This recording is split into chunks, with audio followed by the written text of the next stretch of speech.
The Montreal Canadiens had the best offseason out of all of the Canadian NHL teams, and I'm going to tell you why. It's no secret that the Montreal Canadiens, a team that finished 24th in the NHL last season, had room for improvement, and boy did they ever do that this offseason.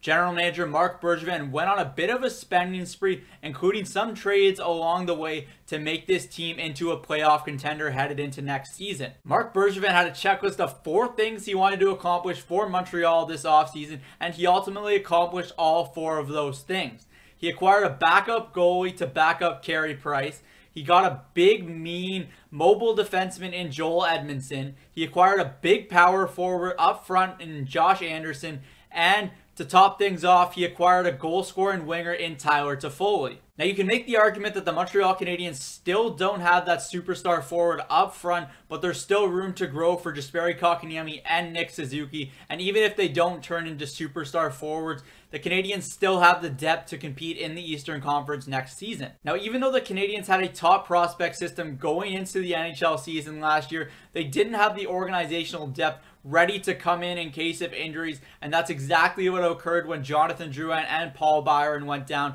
The Canadiens ultimately suffered 2 separate 8-game losing streaks, and that was their demise last season, ultimately why they finished 24th in the NHL. The additions of Tyler Toffoli and Josh Anderson give the Canadiens much more capable depth up front. It pushes players like Artturi Lehkonen and Joel Armia down in the lineup, increasing the Canadiens' overall ceiling instead of just increasing the floor of the organization. Now, you can look at the additions that Marc Bergevin made this offseason and think that he gave out too much term to Josh Anderson and Joel Edmondson, and you're probably right on both accounts, but Bergevin really didn't have the leverage with Josh Anderson, and he ultimately just really liked the player and gave him that contract. It's a big risk for sure, but it's one that the Canadiens had to make because they had that clear need up front for that power forward scoring winger, and Anderson certainly provides that when healthy, and it looks by all accounts that he is healthy. On the back end, bringing over highly touted defenseman Alexander Romanov should also provide a boost for the Canadiens on the back end.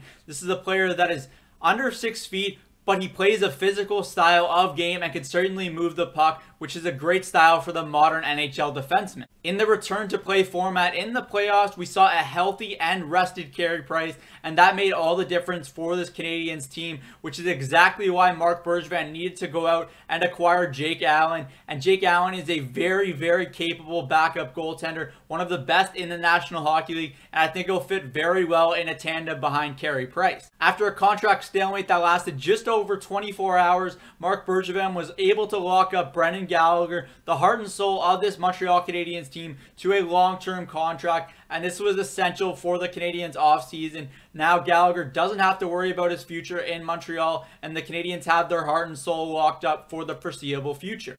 Earlier in the offseason, Marc Bergevin was also able to lock up their star puck-moving defenseman in Jeff Petrie. This was a tidy bit of business by Bergevin, and one that should benefit the Canadiens over the next few years. Overall, I gave the Montreal Canadiens an A- for their offseason, and the only reason that it wasn't an A was because of the term given out to Anderson and Edmondson, and those are only small complaints for the business that Marc Bergevin did this offseason. That's it for me today from today's episode of Cook's Corner. Comment below what you thought of Marc Bergevin and the Montreal Canadiens offseason. Did you like it? Did you have some complaints? Let me know in the comment section below. I'm Zach Cook. We'll see you later.